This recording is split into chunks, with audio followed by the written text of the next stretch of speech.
Bonjour à tous et bienvenue sur cet épisode 5 de la série pour apprendre le C# Unity 3D. Maintenant que nous avons parlé des variables, des fonctions, des conditions et des GameObjects, nous pouvons commencer à rentrer dans les détails. Et aujourd'hui, nous allons parler des fonctions onTrigger. J'ai bien dit des fonctions, car onTrigger se découpe en 3 fonctions distinctes. onTriggerEnter, onTriggerExit et onTriggerStay. Avant de parler de chacune d'elles, je vais vous expliquer ce qu'est le trigger, ce fameux mot qui revient dans le nom des 3 fonctions. Un trigger, dans le cas présent, équivaut à ce qu'on appelle une boîte de collision, ou plutôt un collider sur Unity 3D. Une boîte de collision permet plusieurs choses.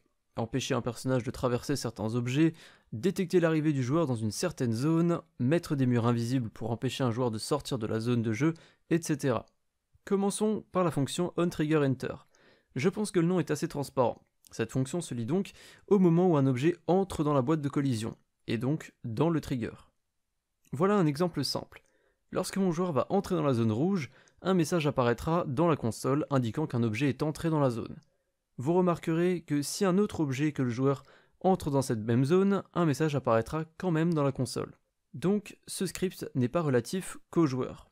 Et ce script, voilà à quoi il ressemble. Comme vous pouvez le voir, il est plutôt simple. On a notre fonction qui détecte une entrée dans le collider et lorsqu'elle est lue, un message est envoyé dans la console. Pour que ce système fonctionne, chacun des deux objets a besoin d'un collider. Le collider rouge dans lequel entre notre objet doit avoir son collider isTrigger, pour que les autres objets puissent le traverser.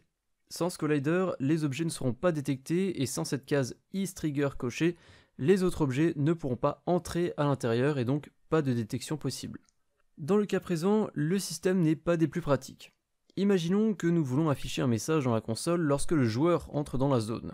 Avec le système actuel, si un objet entre dans la zone, comme ce cube par exemple, eh bien l'action va se lire, nous allons avoir le message dans la console, mais le problème c'est que l'on veut jouer cette action uniquement lorsque c'est le joueur qui entre dans la zone. Pour cela, on va devoir récupérer l'objet qui est entré dans la zone et effectuer une vérification dessus.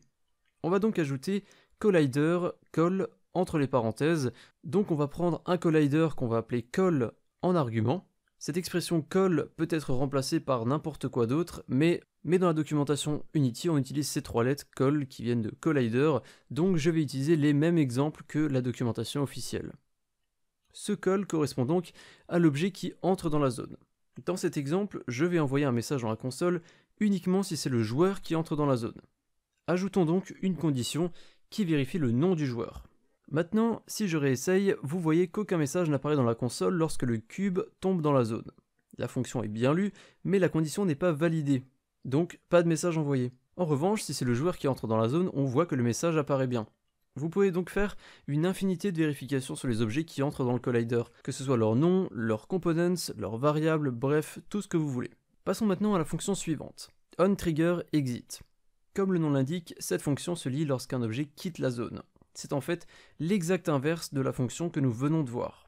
Je vais juste remplacer enter par exit dans le script d'avant, et maintenant, si mon joueur entre dans la zone, il ne se passera rien. En revanche, si mon joueur sort de la zone, au moment où les deux colliders ne se touchent plus, le message apparaît. Je ne pense pas que cela soit nécessaire de parler plus longtemps de cette fonction, car c'est en fait l'exact inverse de la fonction onTriggerEnter. La dernière fonction dont nous allons parler est la fonction onTriggerStay, qui se traduit par le fait de rester dans un collider. Cette fonction se lit donc aussi longtemps qu'un objet est à l'intérieur du collider. C'est donc quasiment le même principe que les deux fonctions précédentes. En revanche, il y a une chose à savoir, c'est que cette fonction est lue quasiment chaque frame pour chaque objet dans le collider. Ce qui signifie que si vous avez beaucoup d'objets dans le collider et qu'aucune vérification n'est faite, la fonction va être appelée un nombre très important de fois, ce qui peut grandement ralentir votre jeu. Vous savez maintenant comment effectuer certaines actions lors de l'entrée ou de la sortie d'une zone. Vous pouvez utiliser n'importe quel type de collider, que ce soit un box, une sphère, une capsule, tant que le collider est marqué comme étant isTrigger et donc que les autres objets peuvent entrer à l'intérieur, alors on peut détecter une collision et donc effectuer une action. Ces fameuses actions peuvent être différentes selon l'objet qui entre à l'intérieur si vous faites une vérification de l'objet qui entre dans le trigger. Pour avoir plus d'informations et des exemples un petit peu plus précis de ces différentes fonctions, vous retrouverez les liens de la documentation Unity officielle dans la description. Et nous, on se retrouve bientôt pour l'épisode 6 de la série C#. Allez, salut tout le monde!